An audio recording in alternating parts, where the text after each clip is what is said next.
propone Iesu Corona Virginum, un canto ispirato alla purezza che invoca il Cristo affinché conceda il premio eterno a quanti sapranno meritarlo. Su concerto a Basantesu, Iesu Corona Virginum.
Questo canto, insieme a Laudate Dominum, è stato trasmesso oralmente negli anni e l'ultimo contributo è stato quello di Fausto Casula, componente del coro Armonia,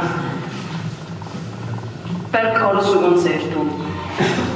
Ora il gruppo matricale di San Damiano è un coro che viene dalla Corsica e rivolgiamo loro un ringraziamento particolare per aver aderito a questa rassegna.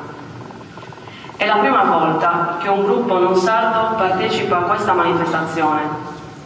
Questo ci consente di acquisire diverse conoscenze e di aprirci al confronto con differenti tradizioni e realtà culturali.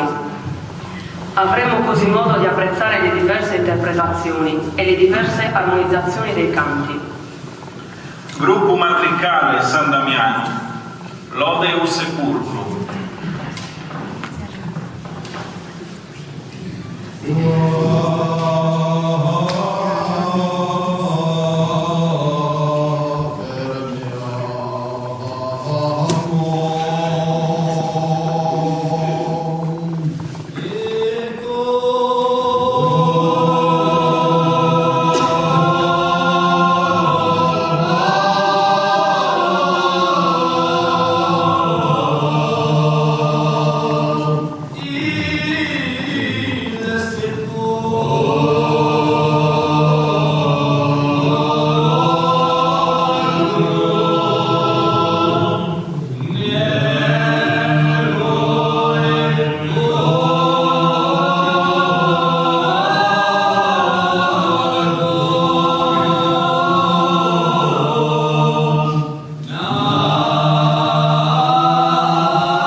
secundum magnam misericordiam tua.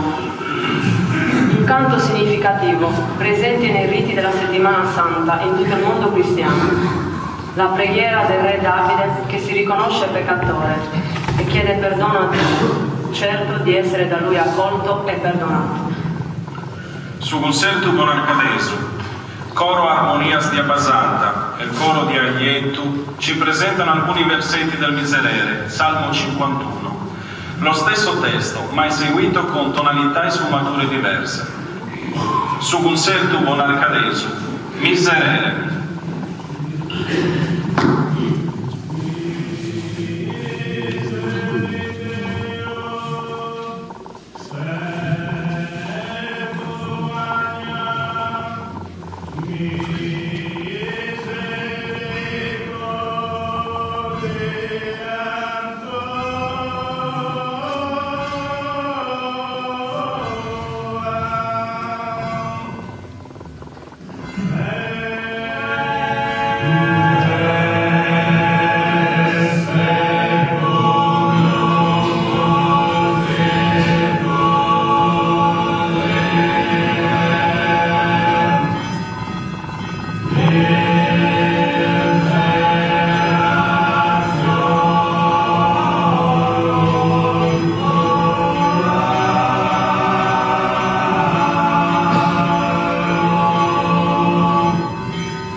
Ah.